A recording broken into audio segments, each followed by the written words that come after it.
The morning sun cast long shadows across New Terra Colony as 8-year-old Emma Rodriguez chased her small robot dog through the tall grass near the settlement's edge. Her father had built the toy for her birthday last month, and she loved watching it run in circles around her feet. The little machine barked and wagged its metal tail as it followed her deeper into the valley beyond the colony walls. Emma did not notice the warning signs. The birds had stopped singing. The ground felt different under her feet, vibrating in a way that made her stomach feel strange. Even her robot dog seemed confused, spinning in circles and making worried beeping sounds. Far above in the colony's control tower, Captain Jake Morrison studied the morning reports with growing concern. The geological scanners showed unusual activity in the fault lines beneath the valley. His weathered face creased into a frown as he watched the readings climb higher than they had ever seen before. "How bad is it looking, Captain?" asked Lieutenant Anna Hayes, his young assistant who had arrived on the colony ship just 6 months ago. Jake shook his head slowly.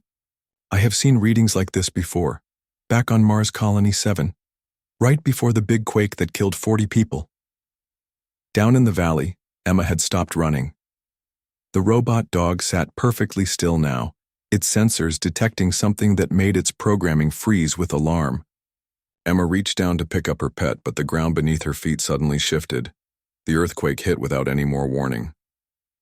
Emma fell hard as the ground cracked and split around her. She screamed as rocks and dirt began sliding down the hillside toward her.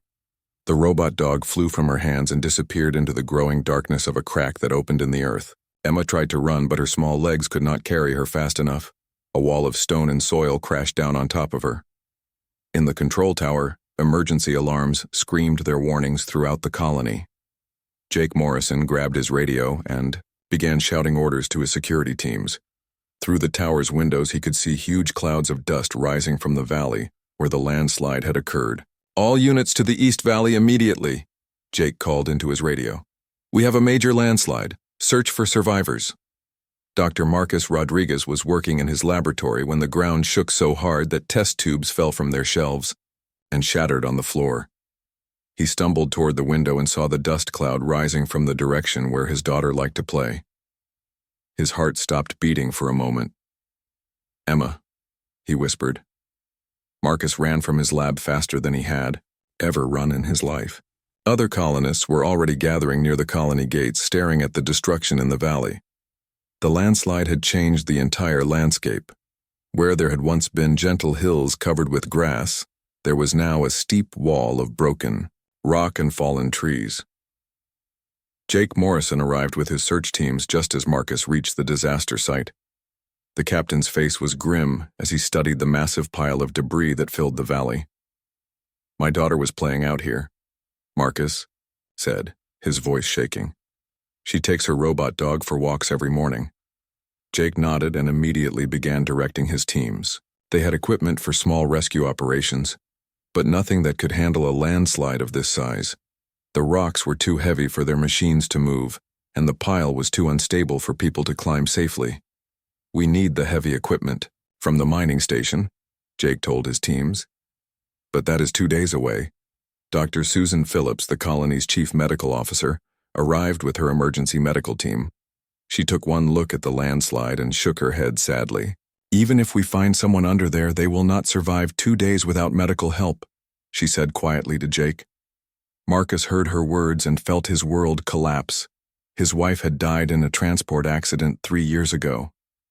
Emma was all he had left in the universe. He could not lose her too.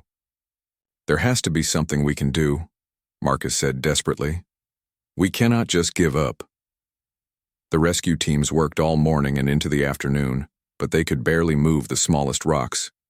Every few minutes they had to stop because the pile shifted and threatened to collapse further. Time was running out and everyone knew it. High above the planet, something unexpected happened.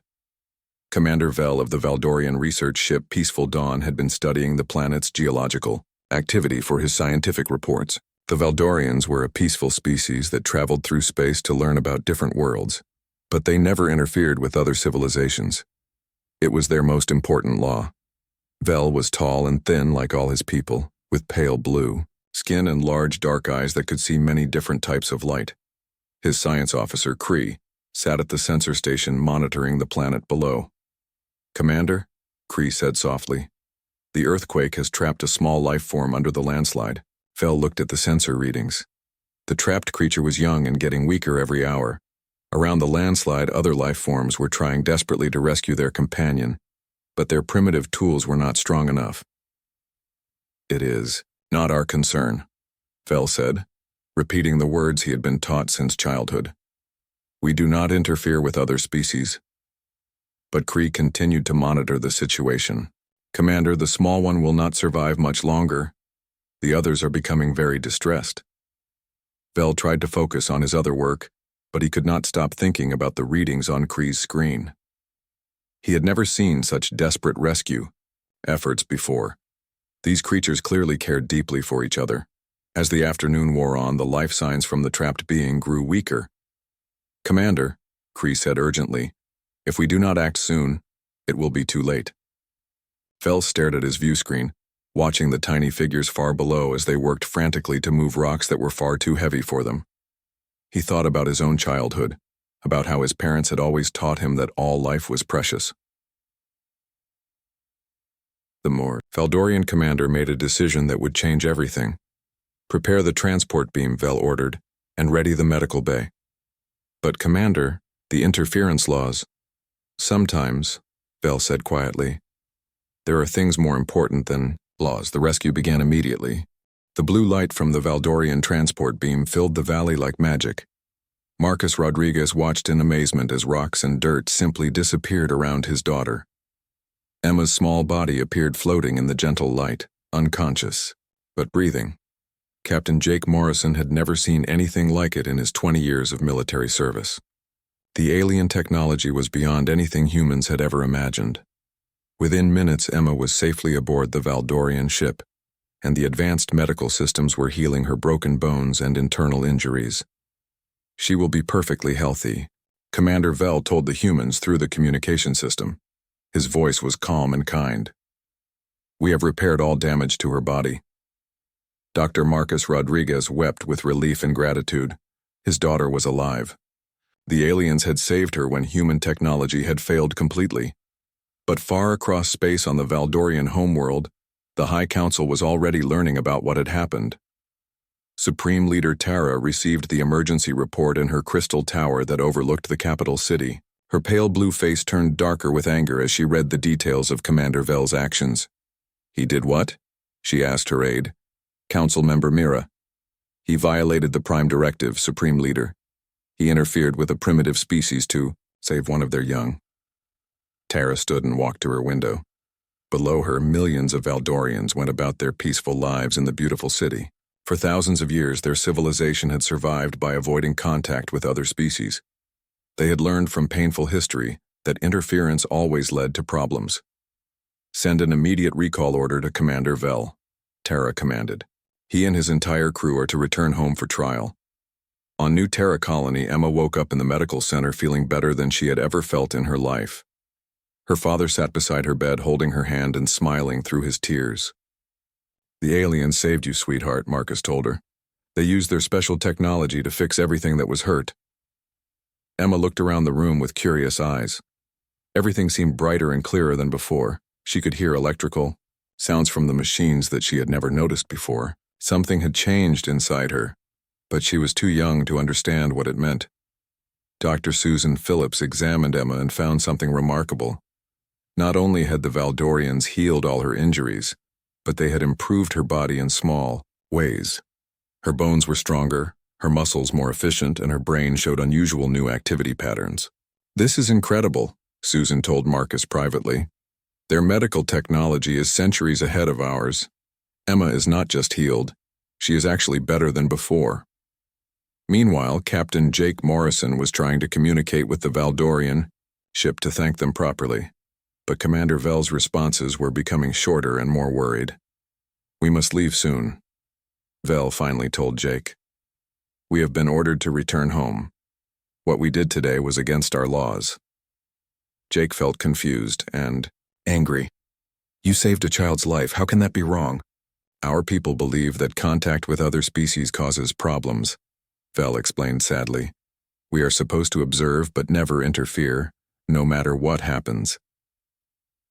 The Valdorian ship disappeared from orbit that night, leaving the colonists with many questions and a little girl who was somehow different than before. 3 days later, Commander Vel and his crew arrived at the Valdorian homeworld to face the consequences of their compassion. They were immediately arrested and taken to holding cells in the council building. The trial began the next morning in the Great Chamber, where the High Council made all important decisions for their species. Commander Vel stood before the 7 council members, knowing that his career and his freedom were over. Supreme Leader Tara read the charges in a cold voice that echoed through the chamber. Commander Vel, you are accused of violating the Prime Directive by interfering with a primitive species. How do you answer these charges? I am guilty of saving a child's life, Vel replied simply. If that is a crime, then I accept the punishment. Council. Member Zara, an elderly Valdorian with silver hair, leaned forward angrily. You do not understand the damage you have caused. That primitive species now knows we exist. They will want our technology. They will become dependent on our help. This is exactly why the Prime Directive exists. Vel's science officer Cree was also on trial, along with the rest of the crew. They had all supported their commander's decision to save Emma, and now they would all pay the same price. The human child was dying, Cree said bravely. We had the power to save her. How could we just watch and do nothing? Because that is what civilized beings do, Supreme Leader Tara answered. We do not interfere in the natural development of other species. Your emotions overcame your judgment, and now our entire civilization is at risk of exposure. The trial lasted only 2 hours. The council had already decided their punishment before it began. Commander Vel and his crew were stripped of their ranks and sentenced to exile on Barren Moon, a cold and lonely place where Valdorian criminals were sent to think about their mistakes. As they were taken away to begin their punishment, Vel thought about the small human child they had saved. He wondered if Emma would grow up to be happy and strong. He hoped that someday she would understand the price that had been paid for her life. Back on New Terra Colony, Dr. Marcus Rodriguez had begun studying everything he could find about the Valdorians. The colony's computer systems had recorded detailed scans of their ship and technology during the rescue. Marcus was a scientist, and he was determined to understand the beings who had saved his daughter. What he discovered in the following weeks would shock him completely. The Valdorians were not just peaceful by choice. They had been genetically modified over many centuries to remove all violent instincts from their nature. They were literally incapable of fighting back against any threat. Their pacifism was not a philosophy but a biological reality. And according to the data Marcus found in the colony's deep space monitoring systems, there were other alien species in the galaxy who knew about this weakness. Species that were not peaceful at all. Emma Rodriguez played in her room, unaware that her rescue had started a chain of events that would soon threaten 2 entire civilizations. 3 months after the rescue, Emma Rodriguez woke up screaming in the middle of the night. She had been having the same terrible dream again. In her nightmares, she was trapped under heavy rocks, unable to breathe or move.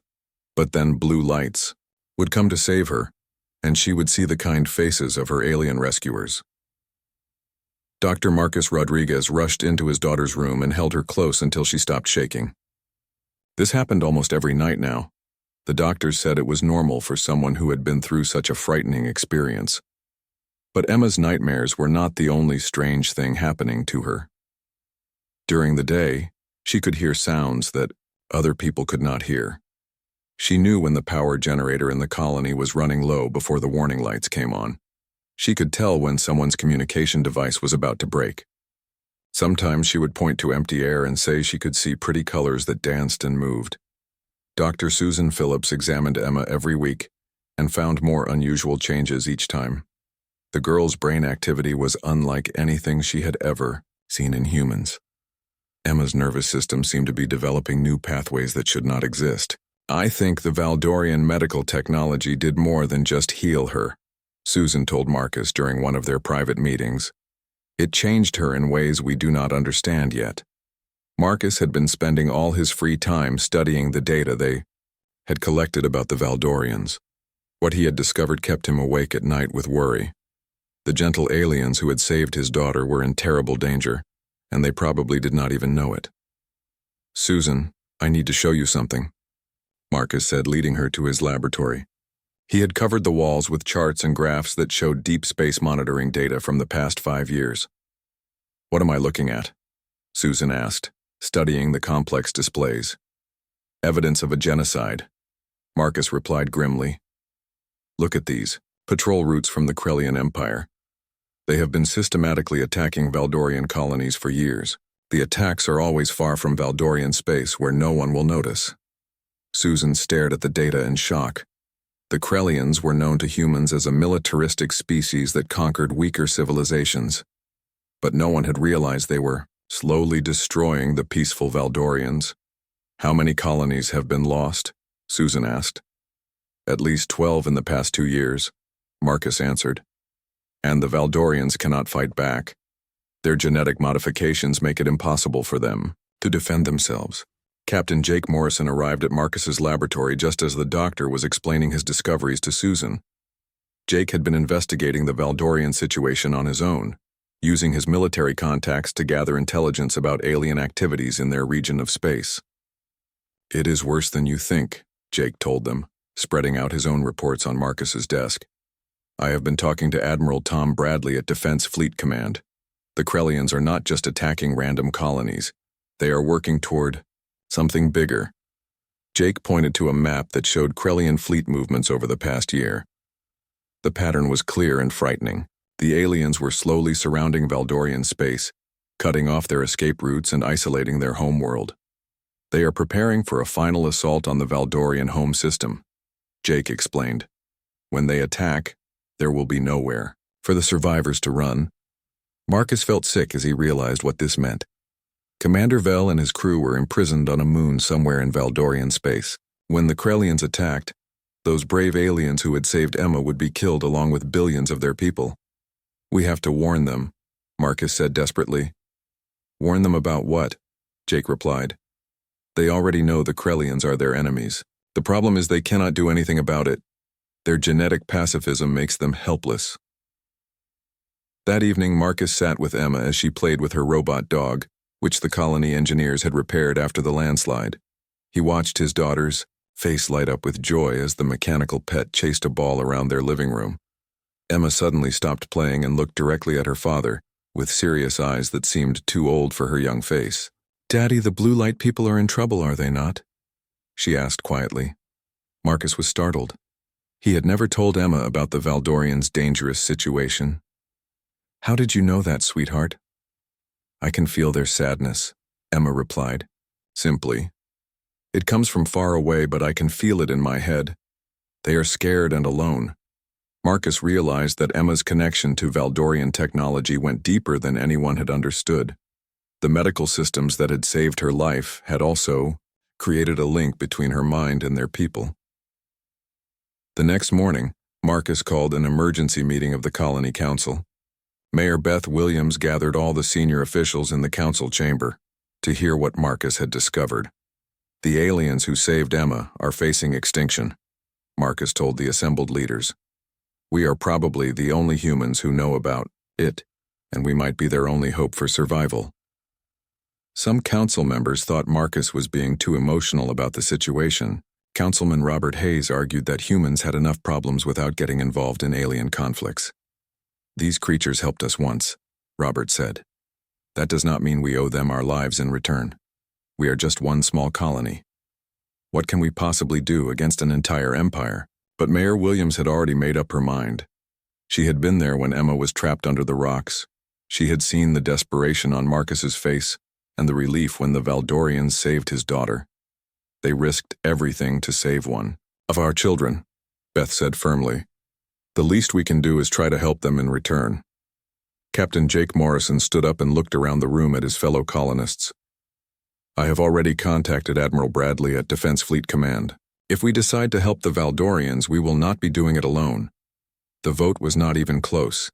Every member of the Colony Council except Robert Hayes voted to help their alien rescuers. New Terra Colony was going to war to save the beings who had shown them such incredible kindness. Emma Rodriguez smiled as she felt the sadness from far away begin to change into something that felt like hope. Planning a rescue mission across space was much harder than the colonists of New Terra had imagined. Their small settlement had only 2 old transport ships and a handful of security vehicles that were never designed for military action. Captain Jake Morrison spent days reviewing their limited resources with growing frustration. "We have brave people willing to fight," he told Mayor Beth Williams, "but we do not have the ships or weapons to take on the Krellian Empire."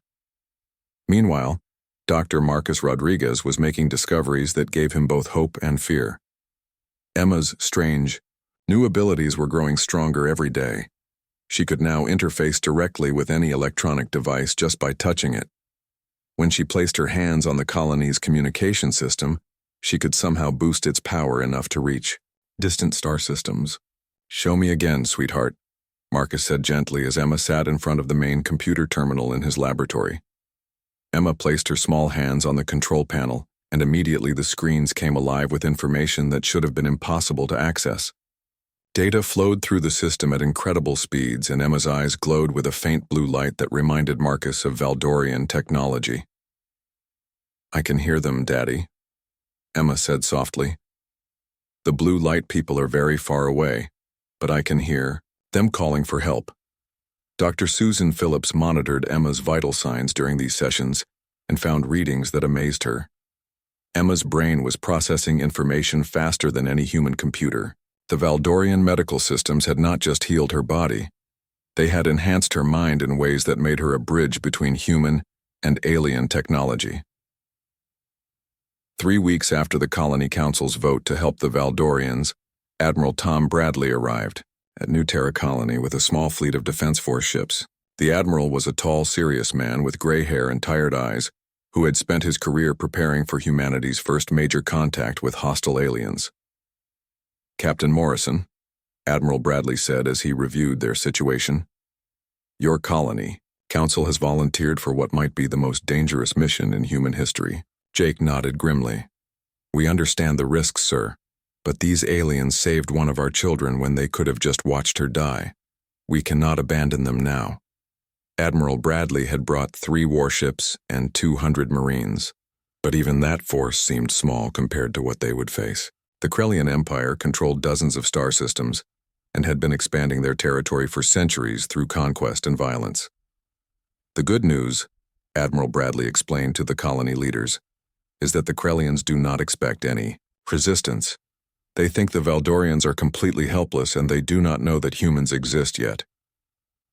Dr. Marcus Rodriguez had been working with Emma to locate exactly where Commander Vell and his crew were imprisoned. Using her enhanced connection to Valdorian technology, Emma had managed to trace their location to a barren moon on the edge of Valdorian space.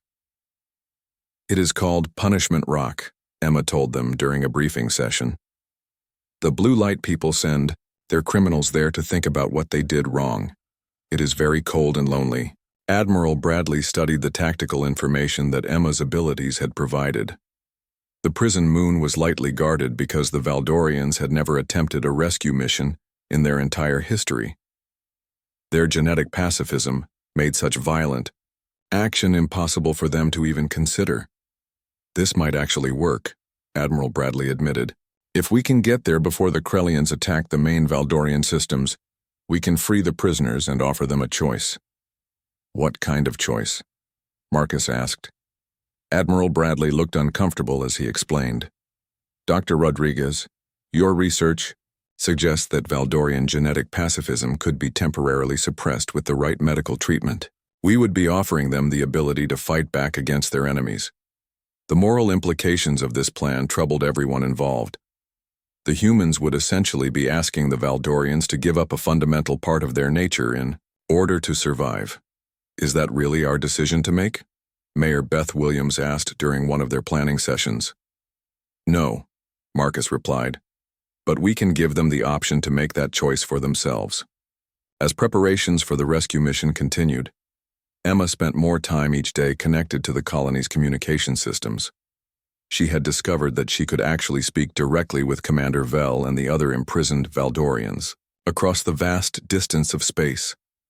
"They are very sad," Emma reported after one of these conversations. They think they will never see their families again. But they are not sorry they saved me.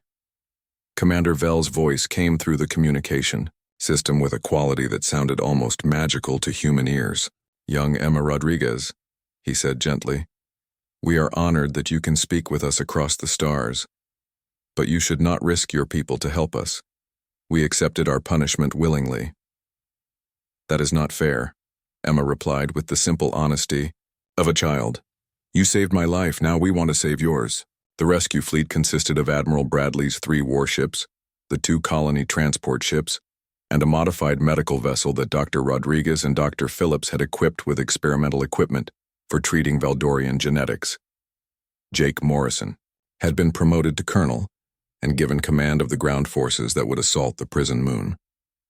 His team included Marines from the Defense Fleet and volunteers from New Terra Colony who were determined to repay their debt to the aliens.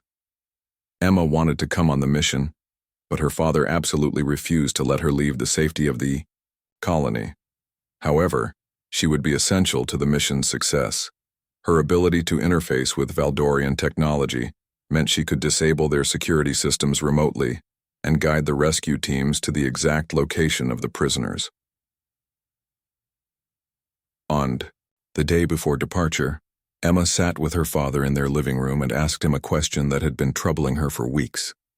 Daddy, what if the blue light people do not want to change? What if they would rather die as they are than live as something different? Marcus held his daughter close and realized she understood the moral complexity of their mission better than most adults. Then we will respect their choice, sweetheart. All we can do is give them the option to fight for their lives. The rescue fleet launched from New Terra Colony on a cold morning when 2 moons were visible in the dawn sky. Emma stood at the colony's observation deck and watched the ships disappear into hyperspace. Through her strange connection to Valdorian technology, she could feel Commander Vel and his crew waiting on their prison moon. Soon they would discover whether compassion could triumph over genetic programming and whether humans and Valdorians could fight together against a common enemy. The human rescue fleet dropped out of hyperspace near Punishment Rock, just as Krellian warships began their attack on the prison moon.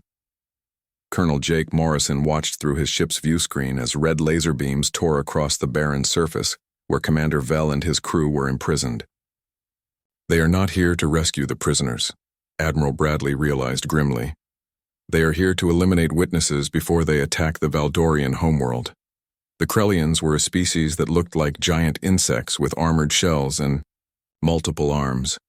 They had conquered dozens of worlds through brutal efficiency and showed no mercy to anyone who stood in their way. Their ships were designed purely for destruction. All units, prepare for combat, Admiral Bradley ordered over the communication system. We are going to give these bugs a fight they will never forget. On New Terra Colony, Emma Rodriguez sat connected to the communication array, her hands glowing with blue energy as she interfaced with systems across space. Through her link with Valdorian technology, she could see everything that was happening on the distant moon. The blue light people are trapped in their prison, Emma told Dr. Marcus Rodriguez and Mayor Beth Williams, who were monitoring the mission from the colony control center. The bad insects are shooting at them, but they cannot fight back. Emma closed her eyes and reached out with her enhanced abilities.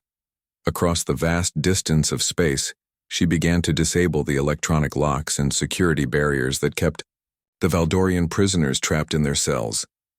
Commander Vel felt the prison doors open, just as Krellian soldiers began breaking into the facility. For the first time in months, he and his crew could move freely, but their genetic pacifism made it impossible for them to fight back against their attackers. We can run, but we cannot defend ourselves, Vel told his science officer Cree as explosions shook the prison complex around them. Above the moon, the space battle had begun. Admiral Bradley's human warships moved with aggressive tactics that confused the Krellian commanders. Humans fought in ways that no species the Krellians had ever encountered before, using unpredictable maneuvers and taking risks that seemed completely insane. The lead Krellian ship, commanded by war leader Thax, found itself under attack from 3 directions at once. What species fights like this? Thax demanded of his tactical officer. They sacrificed their own ships to damage ours. Unknown war leader, the tactical officer replied. Their fighting style does not match any in our databases. Colonel Jake Morrison led the first wave of assault troops down to the moon's surface in heavily armored dropships.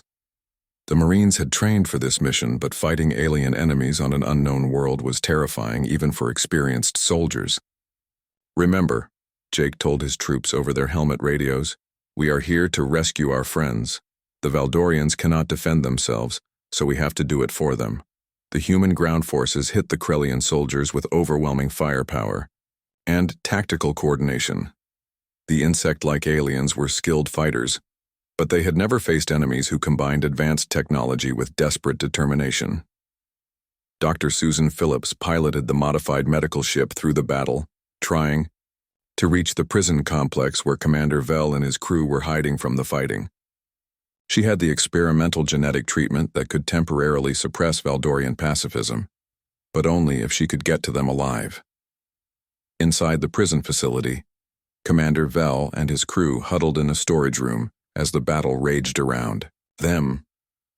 They could hear human voices shouting in their strange language and the sounds of weapons that were designed to kill efficiently. Commander, Kree said quietly, the humans are dying to save us. Is that not the same sacrifice we made when we saved their child? Vell understood what his officer was suggesting. The humans were offering them a choice that went against everything. The Valdorians had been taught for thousands of years. They could remain true to their pacifist nature and die, or they could temporarily become something different and fight for their survival. When Colonel Morrison's Marines finally reached the storage room, they found the Valdorian prisoners waiting calmly despite the chaos around them. Commander Vell stepped forward and spoke in perfect English. Colonel Morrison, we are ready to hear your proposal. Dr. Phillips arrived with her medical team just as more Krellian soldiers began attacking their position.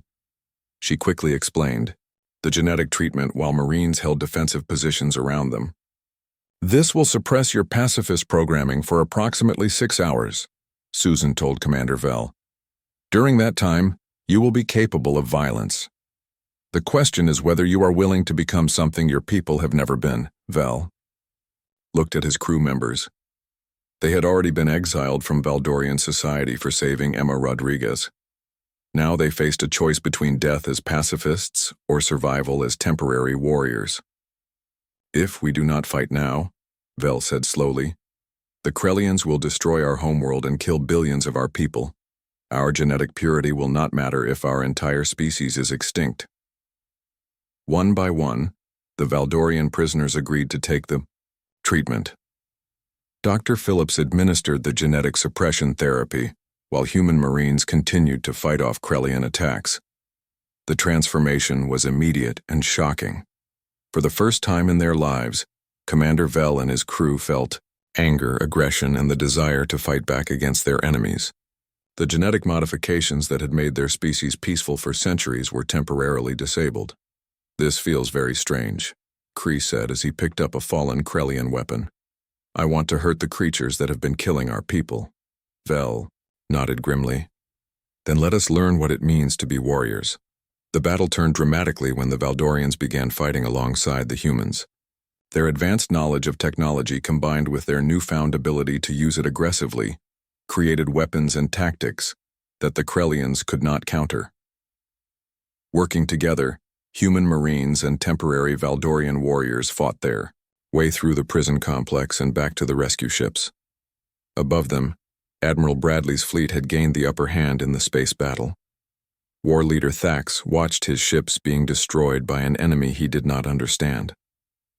These are not the helpless Valdorians we have been hunting, he transmitted to the remaining Krellian vessels. Retreat immediately. We must report this to the Empire.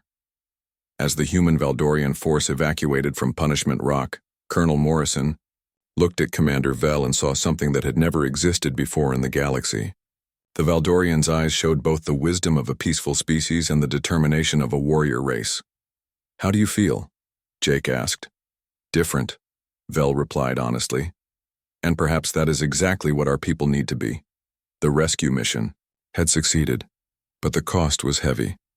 7 human Marines had died in the fighting, and 3 Valdorians had been killed before the genetic treatment could save them. Both species had paid a price for their alliance in blood. 6 months after the rescue mission, 10-year-old Emma Rodriguez stood before the Valdorian High Council in their great crystal chamber. She was the youngest ambassador in human history, but her unique connection to both species made her the perfect choice to represent humanity. Supreme Leader, Tara looked down at the small human child with curiosity and concern. Emma's eyes still glowed with the faint blue light that showed her connection to Valdorian technology, and her presence made the ancient council chambers feel somehow different. Young Emma Rodriguez, Tara said formally, you have requested an audience to discuss an alliance between our species. But you must understand that your people have already changed us in ways we never wanted to be changed. Emma looked up at the tall, pale aliens without any fear. She had been talking to Commander Vel and other Valdorians through her technological connection for months now, and they felt like family to her. You changed too when you saved my life, Emma replied simply. Sometimes good people have to change, to protect what they love. Behind Emma stood Admiral Tom Bradley and Dr. Marcus Rodriguez, who had come to support her mission. They were amazed by their young ambassador's calm confidence as she faced the most powerful beings in Valdorian space. Commander Vel entered the chamber, looking very different than he had before the rescue mission. His time as a temporary warrior had left permanent changes in his personality. He was still peaceful by nature, but now he understood that sometimes violence was necessary to protect innocence.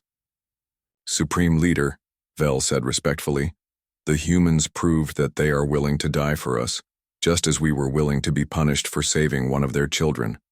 Is that not the foundation for a true alliance? The High Council had spent months debating what to do about the human situation. Some members wanted to return to their old policy of non-interference and pretend the rescue had never happened. Others realized that the Krellian Empire would not give them that choice. Council member Mira stood and addressed the chamber. The intelligence reports are clear, she announced grimly. The Krellians are preparing a massive fleet to attack our homeworld.